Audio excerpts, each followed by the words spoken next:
Hello à tous, bienvenue sur ce nouvel épisode de votre podcast pour les entrepreneurs. Alors aujourd'hui, je reçois Silver Boussamba, qui est le créateur d'École 241. École 241 est une école spécialisée dans la formation des jeunes, des moins jeunes, au métier du numérique. Silver nous partage son expérience et il nous dit surtout ce qui l'a motivé à se lancer dans cette aventure. Je ne vous en dis pas plus, à tout de suite.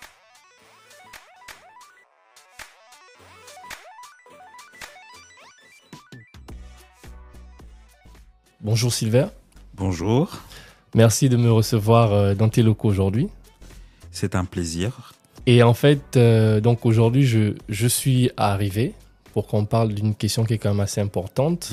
Donc, Silver Boussamba, bon, je pense qu'il y aura l'occasion de te présenter et aussi de nous expliquer un peu ce que tu fais, en quoi c'est important. Et donc, j'aimerais, pour la première question, demander Silver Boussamba, c'est qui pour nos auditeurs?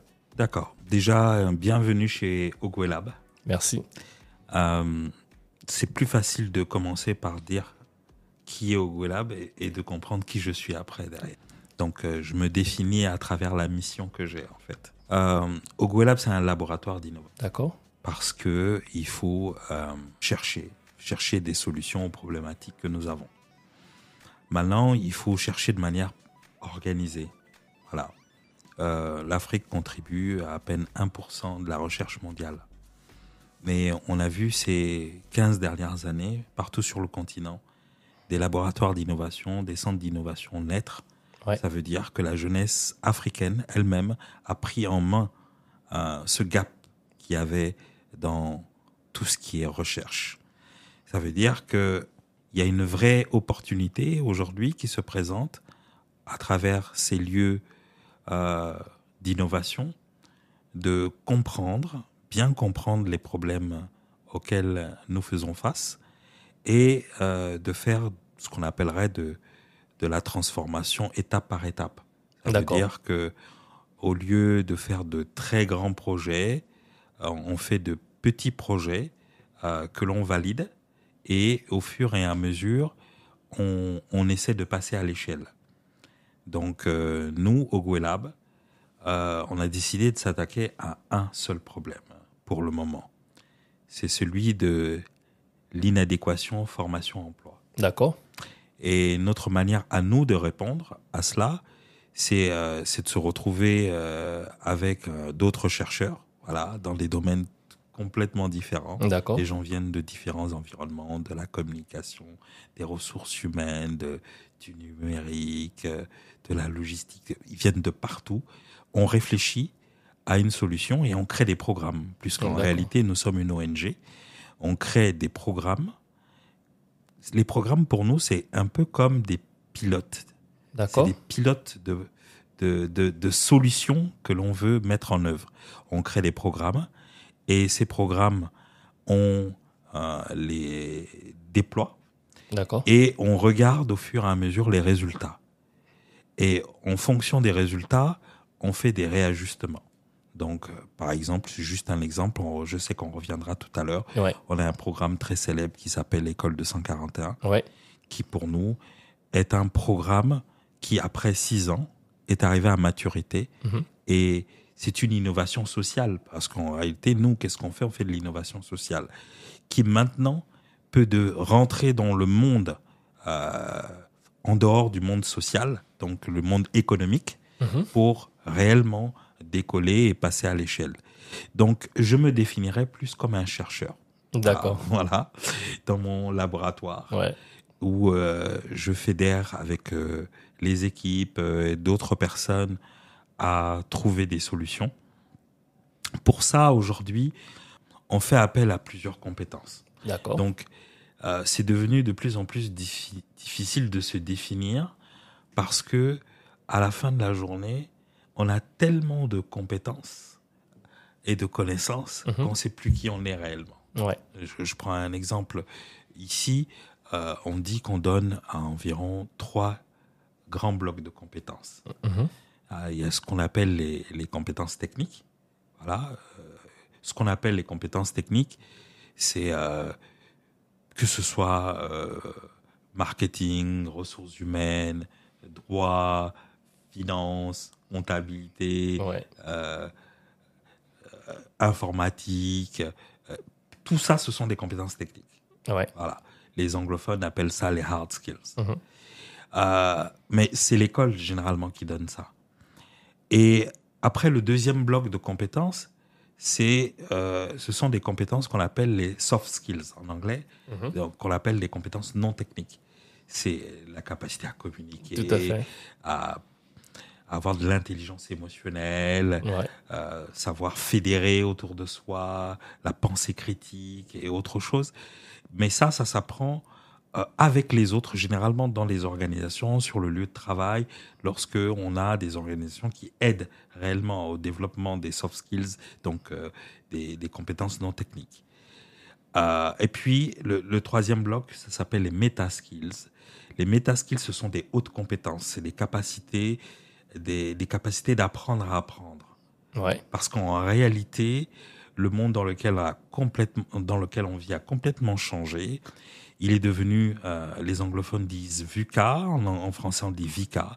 Il est vulnérable, incertain, complexe et ambigu, de telle manière que c'est devenu difficile de résoudre un problème complexe avec juste ce qu'on appelle la pensée linéaire. Ouais. Voilà, la pensée linéaire, c'est vrai ou c'est fou, Tout à fait. c'est blanc ou c'est noir, c'est une pensée séquentielle.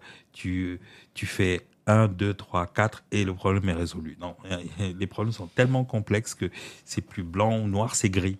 Tout à fait. Et donc, finalement, dans le gris, quelqu'un qui n'a que des compétences techniques, et ça, aujourd'hui, il faut qu'on le dise, on a peur de le dire. Ouais. Et il faut, si on est ensemble, c'est pour partager des choses Bien sûr. Qui dérangent aussi. Voilà, on a peur de le dire. Les compétences techniques ne sont plus suffisantes. Il faut, aujourd'hui, pour régler des problèmes, on ne peut plus les régler tout seul, on a besoin des autres. Et les autres, on fait embarquer tout de suite les compétences non techniques, donc les soft skills. Donc, il faut arriver à fédérer les autres, il faut arriver à influencer les autres. Ouais. Mais ça, si on n'a pas cette compétence-là, malheureusement, il n'y a pas une école où on va et on obtient un diplôme de ça. Tout à fait. Donc finalement, comme on ne se fie que sur le diplôme que les gens ont eu sur les compétences techniques, ben on a un monde complètement irréel. Il est devenu irréel dans lequel on vit, où on croit que les gens qui sont importants, c'est les gens qui ont des diplômes. Tout à fait. C'est extraordinaire en fait. Alors que les gens qui arrivent à faire bouger les lignes, c'est plus ceux-là. C'est ceux qui ont des compétences non techniques. Et ceux qui sont capables encore de faire bouger plus grandement les lignes, c'est ceux qui ont la capacité d'apprendre à apprendre. Vous savez qu'il a un diplôme en droit, mais vous êtes étonné de ses connaissances dans la politique, dans l'économie, dans le social. Vous dites, mais à quel moment vous avez appris ça ? Vous avez un diplôme dans ce domaine-là ? Non, je l'ai juste appris. Parce qu'on peut apprendre au fur et à mesure que l'on fait face à des problématiques, on se met à apprendre et on s'entoure des gens qui ont des compétences dans ce domaine. On apprend aussi d'eux, voilà, et on arrive à dégoupiller des problématiques dans lesquelles, généralement, les gens ne se mettraient que par domaine d'activité en se disant, si c'est une problématique de numérique, mais il ne faut que les gars du numérique. Tout à fait. Ouais. Alors qu'aujourd'hui, on peut avoir énormément de gens qui viennent d'environnements différents et sont capables de régler une problématique dans le numérique. Et donc, c'est ça, les blocs de compétences que l'on donne ici. Et nous, on s'assure que ces 3 blocs, on les donne dans nos écoles. Alors que, vous savez, la compétence qu'on appelle les meta-skills, d'autres l'apprennent à la maison. Ouais. C'est extraordinaire, ça. Pourquoi ? On ne se rend pas compte. Supposons, on va dans une fac de droit à Harvard et on se dit, tiens, on s'inscrit et on veut apprendre le droit. On va rencontrer d'autres jeunes qui viendront démarrer l'année avec nous et on ne va pas comprendre pourquoi, au fur et à mesure que les mois passent, ils ont l'air d'être à l'aise. Et on va se dire, mais ils ils ont eu les cours avant nous. Ouais. Effectivement, ils les ont eu avant nous. Tout à fait. Parce que depuis leur enfance, dans leur environnement familial, ils ont l'habitude de parler de sujets, d'apprendre sur des sujets différents et variés. Et tout ceci constitue une capacité extraordinaire qu'ils ont, qui leur a permis d'apprendre des choses avant même de se retrouver dans la classe Ouais. où on apprend très formellement ces choses-là. Ouais. Et ça leur donne un avantage. Alors on pense que l'école est un avantage. Déjà Bourdieu en parlait. Il disait que l'école, c'est encore un endroit où la fracture sociale s'élargit. Tout à Parce fait. que les gens arrivent déjà, des fois, dans certains milieux, avec déjà des compétences embarquées en eux, quasiment plus ou moins innées, pourront dire certains. Mais il faut que nous, on arrive à déconstruire tout ça. Tu voyais cette pyramide qui part de compétences techniques, Mhm. donc hard skills, Mhm. compétences non techniques, soft skills, et puis en haut, on est dans les méta skills. Skills. Il faut l'inverser. Il faut Ouais. qu'on réussisse à l'inverser.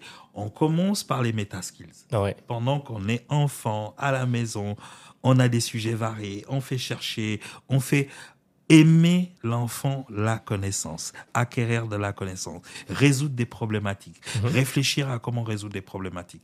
Puis, on lui apprend qu'il y a certaines problématiques que tu ne peux pas résoudre seul, tu as besoin des autres.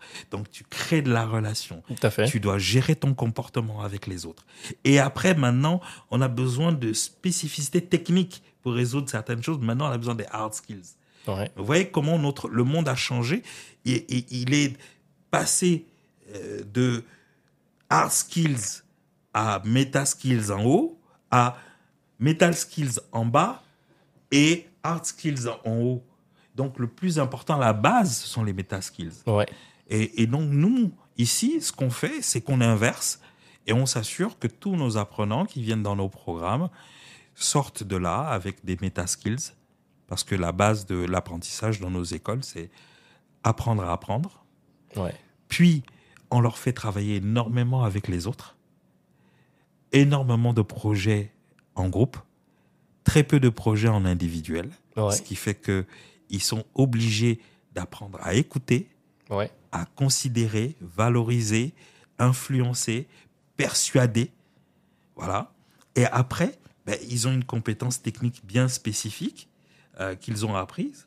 Et si elle n'est pas suffisante, ils en apprennent une autre. Et une autre. Et toutes les autres, là, ils n'ont pas besoin de diplôme pour ça. Tout à fait. Donc, quelque part, construire un monde avec que des diplômés, on ne va pas avoir 5 doctorats. Ça ne sert à rien. Ouais. Voilà, c'est une perte de temps.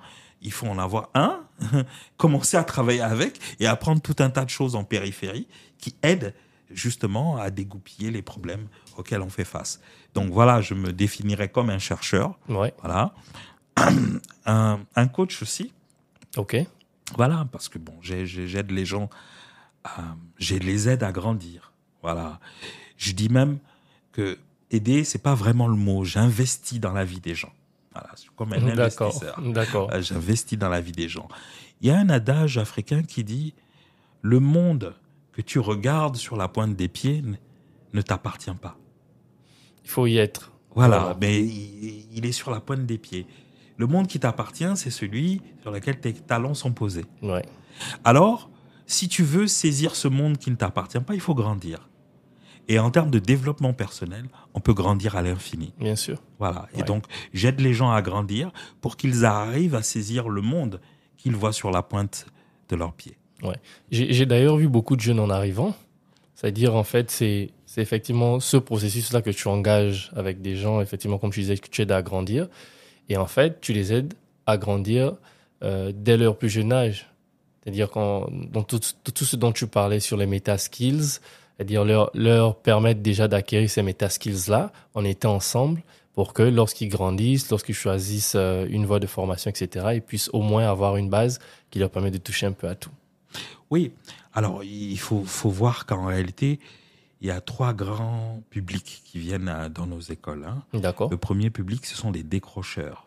C'est des gens qui ont abandonné leurs études entre la 6e et la terminale, des fois même à l'université. Okay. Beaucoup décrochent aussi à l'université, donc ils ont décroché en première année ou deuxième année, ça arrive aussi.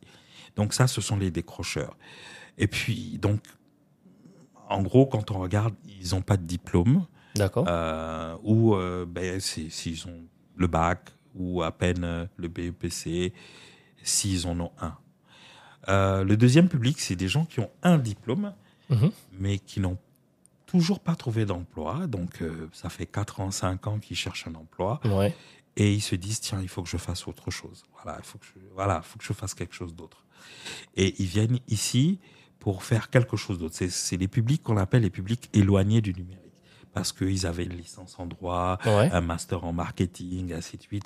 Et ils viennent apprendre un métier du numérique parce qu'ils pensent que le numérique est un vecteur par lequel ils peuvent passer. C'est un tunnel par lequel ils peuvent passer pour finalement faire valoriser leur connaissance, leur intelligence, leur capacité à vouloir faire en sorte que les choses bougent. Et puis le troisième public, c'est des gens qui ont perdu leur emploi et qui ont envie de complètement se reconvertir. Et donc, ils viennent ici pour apprendre un métier. Donc, les trois viennent pour apprendre un métier, mais pour nous, c'est aussi l'opportunité de leur montrer comment aujourd'hui acquérir de la connaissance et surtout de la compétence. Parce qu'on est rentré dans un monde où on est en train de parler là de blocs de compétences. Hein. On n'a pas parlé de blocs de connaissances. Bien sûr. Donc, quand on parle de... Je ne veux pas entraîner les gens dans cette voie-là. Quand on parle de compétences techniques, c'est pas connaissance technique. Parce que connaissance technique, ça veut dire qu'on a plein de théories, on a validé à travers un diplôme que ça, on le sait. Mais quand on parle de compétences, c'est qu'on a un savoir-faire. On est capable de résoudre des problèmes avec ces connaissances-là. Et donc, il y a beaucoup de jeunes qui viennent d'environnements divers. Voilà, ils ont eu des licences, des masters par exemple en marketing. Et puis, on leur parle de marketing digital et on leur fait faire sur un tableau des pages de réseaux sociaux. On leur fait écrire dans un cahier pour des développeurs des programmes informatiques. Alors, ils n'ont même pas touché un ordinateur. Vous voyez, on en est encore là. Et ça, à un moment donné, il y a certains enseignants qui font ça. Ils ne se rendent pas compte que leurs apprenants sont choqués. Ils se disent, mais comment apprendre ça juste de manière théorique ? C'est juste pas possible. Et donc, quand ils viennent ici c'est 100% pratique. 0% de théorie. On apprend il n'y a aucun cours théorique ici. Pourquoi ? Parce que toute la théorie est sur Internet. Voilà. Donc, elle est sur Internet. C'est à eux d'aller la chercher. C'est comme ça qu'ils développent leur capacité d'apprendre à apprendre. Mais ici, ils n'ont que des exercices. Des exercices individuels, des exercices en groupe, avec un petit groupe, et puis un exercice avec un très grand groupe. En fonction de ce que l'on apprend, on va voir qu'un petit groupe, on va apprendre à s'organiser, le management. Avec un très grand groupe, c'est plus difficile de s'organiser. Donc, on apprend le leadership. Parce qu'il faut arriver à faire passer ses idées. Et là, donc, nous, pendant tout le programme, on donne ces compétences techniques, ces compétences non techniques, ces meta-skills. Et on sort de là avec des gens qui s'adaptent à tout. Pourquoi ? Parce que le monde est devenu complexe. Les problèmes sont complexes. On a besoin de quelque chose pour résoudre les problèmes, c'est la créativité. Mais la créativité ne fonctionne pas sans la diversité. Il faut d'abord avoir la diversité de points de vue, des opinions, des idées, des connaissances. Et puis, on fait son menu avec et on se dit, ah tiens, je prends un peu de ceci, un peu de cela et je vais créer quelque chose avec. Vous voyez que le monde est devenu tellement complexe que quelqu'un qui pense tout seul qu'avec son diplôme, il va réussir à s'en sortir, il est déjà perdu. Alors Sylvain, moi, ce que j'ai vu, c'est que tu travailles beaucoup dans le numérique. Mais pourquoi le numérique ? Ok, donc je vais pas le cacher. Je suis un professionnel du numérique avec 25 ans de carrière. D'accord. Dans cet univers-là. J'ai travaillé dans l'informatique et les télécoms pendant 25 ans. J'ai commencé comme développeur. Il y a un truc quand même que je dois dire, si je veux être juste. Vas-y, je t'en prie. J'ai appris à coder à l'âge de 11 ans. Voilà. D'accord. Donc, quelque part, j'ai été un peu, on va dire, initié très tôt à l'outil informatique. Voilà. Et ça a complètement changé ma manière de voir le monde. Mhm. Parce que quand on sait coder, on a envie d'utiliser le code pour résoudre des problèmes. D'accord. Et donc, quelque part, à chaque fois qu'on voit un problème, on se demande qu'est-ce que je peux faire pour Quel est résoudre. le code qui pourrait aider à... Alors, imaginez quand on a 11 ans, on a 14 ans, 16 ans, Ouais. c'est plus pareil en fait. D'accord. On a un regard et puis c'est difficile de le partager aux jeunes de son âge. Alors, on le partage à d'autres jeunes qui sont un peu comme nous. Donc, on vit un peu comme un geek. Ouais. Quand on est au lycée, on est dans le club informatique. Tout à fait. Voilà, on vit un peu une vie un peu bizarre, que les gens appellent la vie de geek. Voilà. Tout à fait. Et j'ai vécu là-dedans pendant longtemps. C'est le monde professionnel qui m'a poussé vers les soft skills pour faire sortir en fait juste le codeur, développeur pour devenir un professionnel, un manager de services numériques ou informatiques de haut niveau. J'ai occupé des positions de directeur informatique, directeur des opérations informatiques, directeur innovation, voilà, dans des multinationales, dans les télécoms. Ok. Et donc, du coup, aujourd'hui, toi, avec ce que tu fais, donc tu disais à l'entame d'une discussion que tu es dans l'entrepreneuriat social. Tu penses que c'est quoi l'impact aujourd'hui de ce que tu fais, c'est-à-dire en termes en termes d'output pour ces jeunes-là qui arrivent ici, et les moins jeunes, hein. Donc, c'est quoi l'impact finalement quand il ressort? J'imagine que tu as des témoignages, des gens qui viennent te dire peut-être j'ai pu trouver un boulot après que je sois passé ici, j'ai pu lancer ma boîte, etc. Mais de cet impact-là, qu'est-ce qui revient le plus souvent et qui te dit et qui te fait te dire ok, donc cet impact que j'arrive à avoir à faire en sorte que les gens créent leur business, que les gens soient plus autonomes, je devrais plus le poursuivre dans cette voie que dans telle autre. Alors, je vais terminer sur la dernière question et puis je vais enclencher sur l'autre. Parce que la question, c'était pourquoi le numérique? Ouais. Alors, parce que déjà, j'y ai répondu en disant, j'étais un peu plongé là-dedans à la naissance. Voilà, je suis né un petit peu dedans. Et puis, j'ai fait toute ma carrière dedans. Et puis, j'ai découvert que ce domaine avait la capacité, justement, d'emmener des gens d'horizons divers à pouvoir contribuer au développement de quelque chose. D'accord. C'est un peu comme une approche très matricielle où tout le monde peut arriver de n'importe où et s'arrimer et participer à la transformation de quelque chose. Et ça, j'ai aimé ça, c'est très inclusif. Vous voyez, c'est le côté inclusif du numérique qui fédère. Ouais. Et ça, c'est très en phase avec la personne que je suis aujourd'hui parce que j'ai une autre casquette de coach en leadership et développement personnel. Okay. Vous voyez, le numérique inclusif, le développement personnel, le leadership, ça se rejoint. Tout ça se rejoint. Ouais. Voilà. Et donc ça, parce que ça a un côté inclusif et ça peut faire en sorte que des gens qui ont été mis au bord de la route peuvent retrouver une place dans la société. Voilà pourquoi cette ONG s'appuie sur 3 piliers.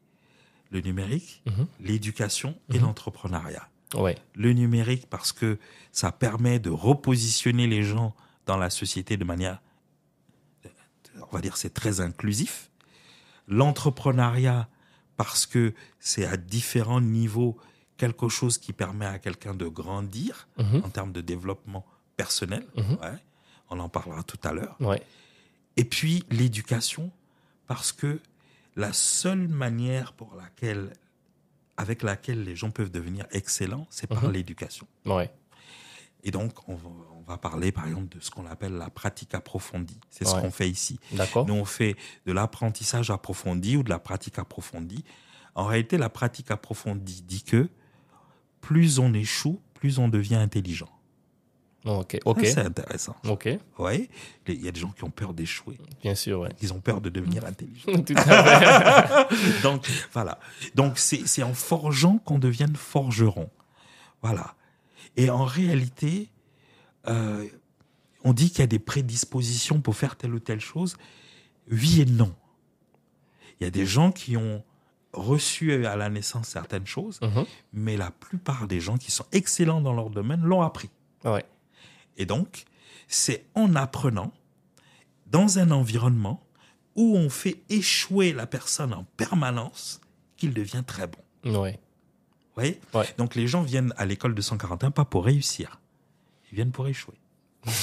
Et devenir meilleur. Et devenir meilleur. Ouais, ouais. Vous voyez ? Ouais. Paradoxalement, en échouant souvent, ils vont se poser à un moment donné la question pourquoi. Ouais. Et quand ils se posent la question pourquoi, on va leur donner des détails. Mhm. Et s'ils ont envie de réussir, ben, ils vont aller changer un certain nombre de choses. Ouais. Ils vont améliorer un certain nombre de choses.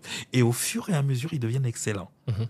Donc, quelque part, celui qui se dit je suis pas bon, je suis nul, ainsi de suite, c'est le point de départ. Viens à l'école là. Ouais, ouais. Viens à l'école de Ouais, 141. ouais, ouais. On est là pour toi, Ouais. en réalité. Ouais. Mais tu seras surpris par la méthodologie qu'on utilise pour faire de toi quelqu'un de très très bon.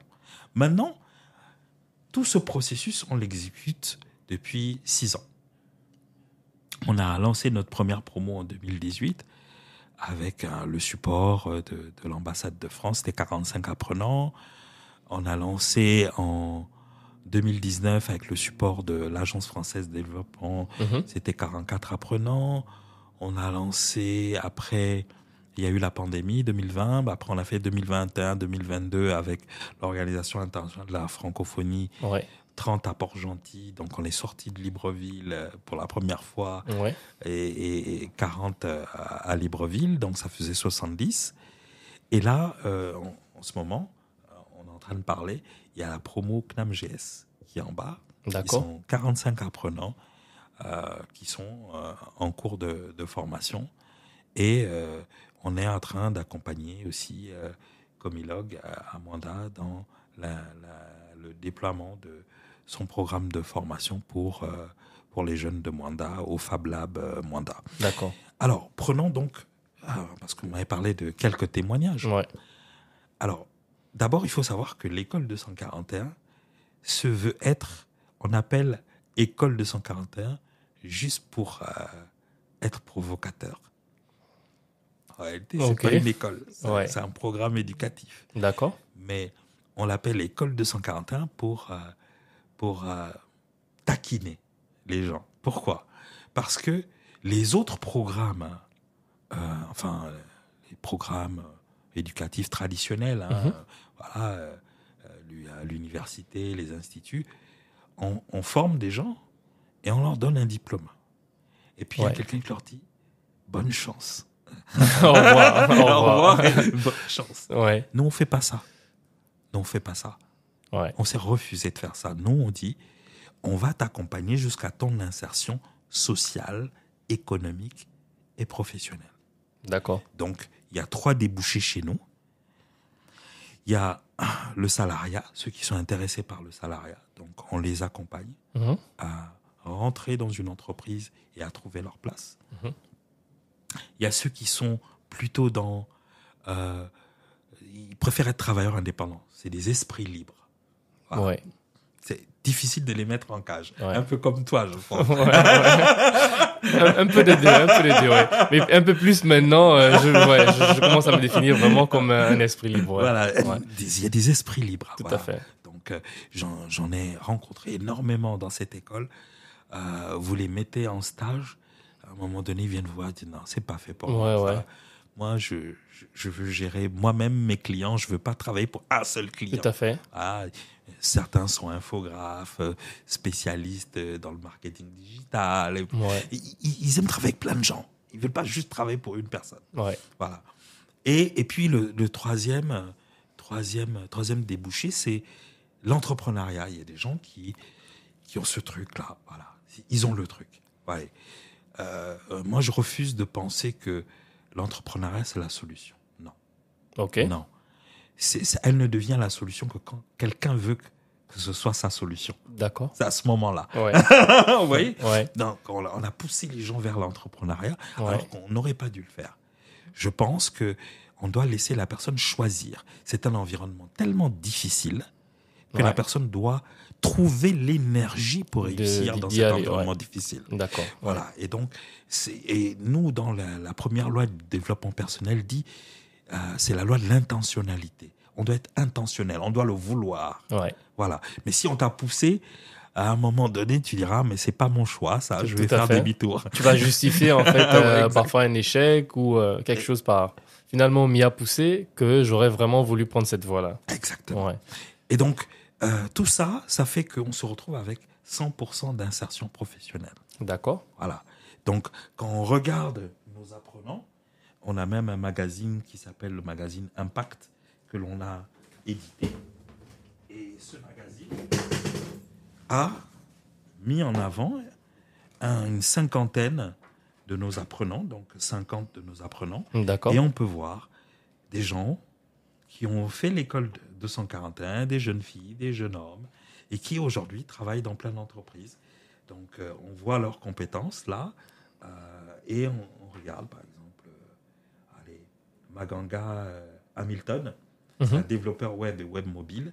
Il est salarié. Aujourd'hui, il travaille à la NAF, par exemple.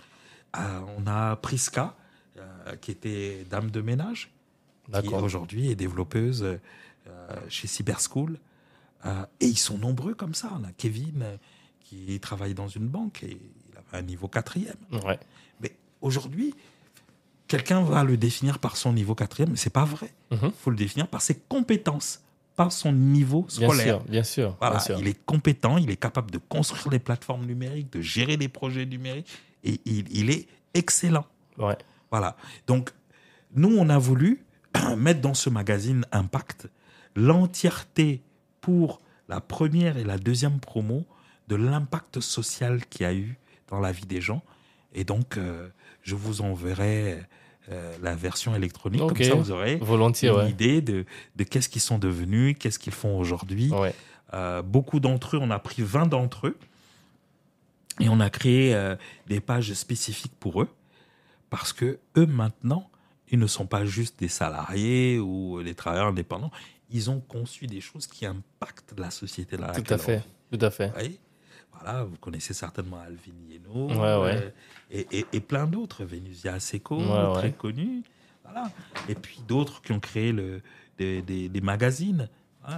Jacob, Roland, Jean-Eudes ont créé Gabon Mail Info, qui est un magazine en ligne très connu. Ouais, donc tout à fait. voilà, donc maintenant, c'est leur tour maintenant d'impacter la société dans laquelle on vit. Et donc on est très fiers de ce qu'ils font et on continue à les accompagner. Normalement, après le programme, on insère les apprenants au fur et à mesure que les entreprises acceptent. Parce qu'après, il faut faire le travail le plus difficile, aller influencer les entreprises pour qu'elles prennent nos apprenants, avec tous les préjugés qu'il y a derrière, en disant « oui, je ne voudrais pas une femme, non, pas une personne handicapée, je vois.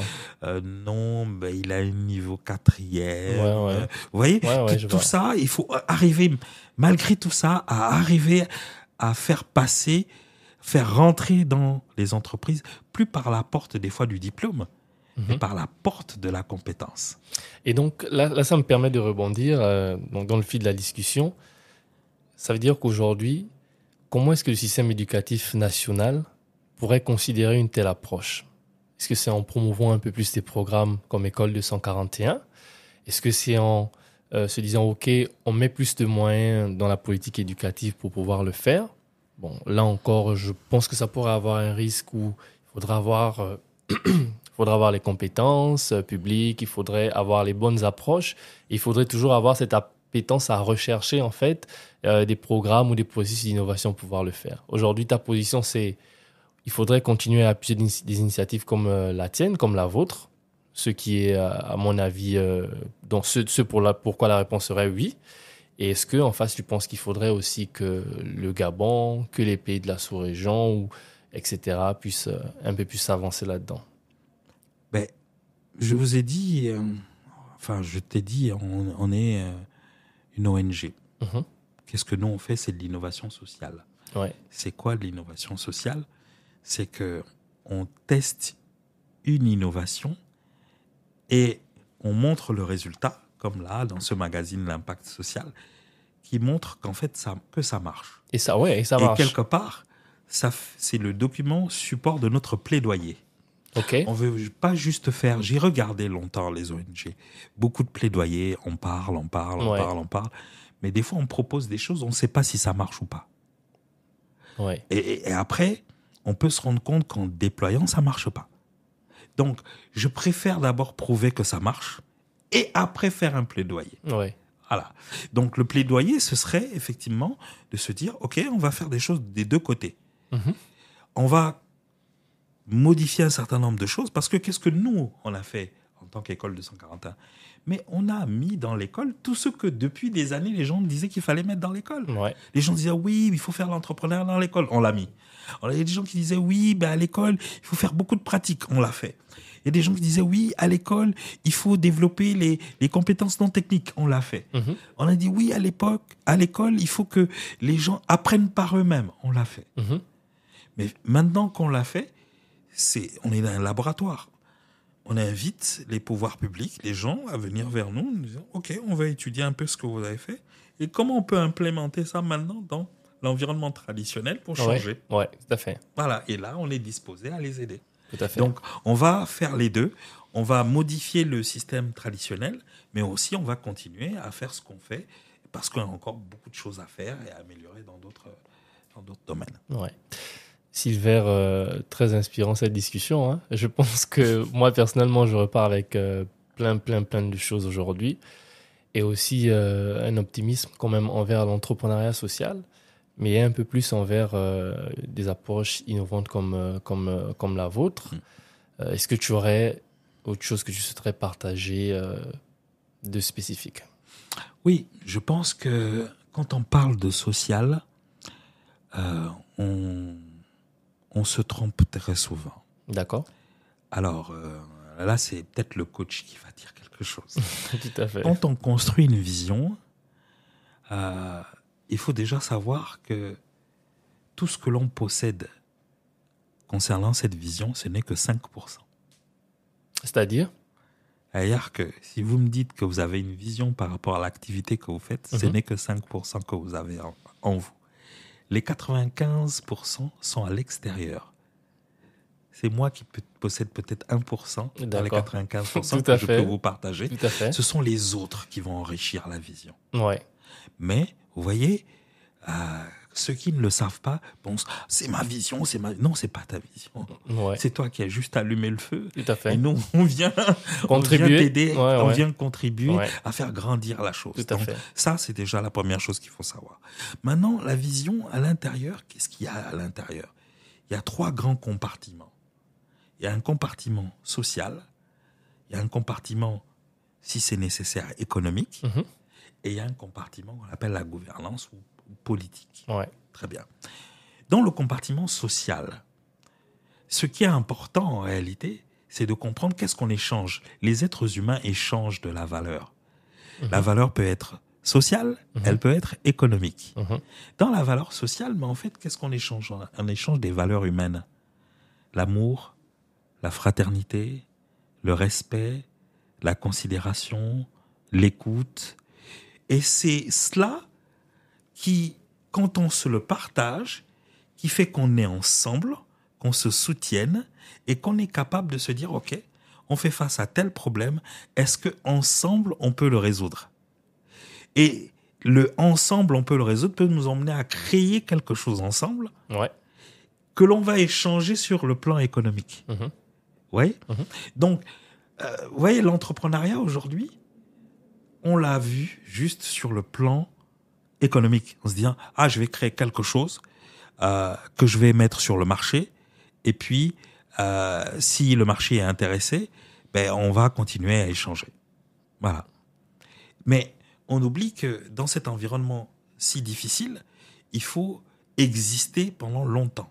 Tout à fait. Et que ce n'est plus une affaire de soi, c'est une affaire de construire un système. Et ce système doit pouvoir exister suffisamment longtemps pour qu'à un moment donné, on arrive à trouver la voie. C'est comme de la pratique approfondie, l'entrepreneuriat. Tout à fait. On échoue jusqu'à ce qu'on réussit. Ouais. Bien sûr. Voilà. Ouais. Donc, on rentre pas dedans pour échouer, on rentre pour réussir en échouant. Ouais. Vous voyez? Ouais. Donc, c'est ça. Mais il faut avoir autour de soi des hommes, des femmes avec des compétences qui nous aident à avancer pendant tout le voyage, Ouais. tout le processus. Mais ces hommes et ces femmes, ils arrivent des fois à une époque où on n'est pas très riche. Et à cette époque-là, comment on fait pour réussir à travailler avec eux, à créer des choses avec eux, à faire bouger les lignes avec eux, alors qu'on n'a pratiquement rien? On a besoin d'échanger des valeurs humaines. Ouais. Vous voyez que la dimension sociale, c'est la dimension qui sous-tend la dimension économique. Et ça, il faut le dire. Si on ne le dit pas, il y a encore beaucoup de gens qui pensent que c'est un endroit pour lui réussir, lui tout seul. Non. C'est un environnement pour fédérer d'autres personnes autour de soi. Oui, on a eu une idée, mais ce n'est que 5%. Ouais. On a besoin des autres pour la faire grandir.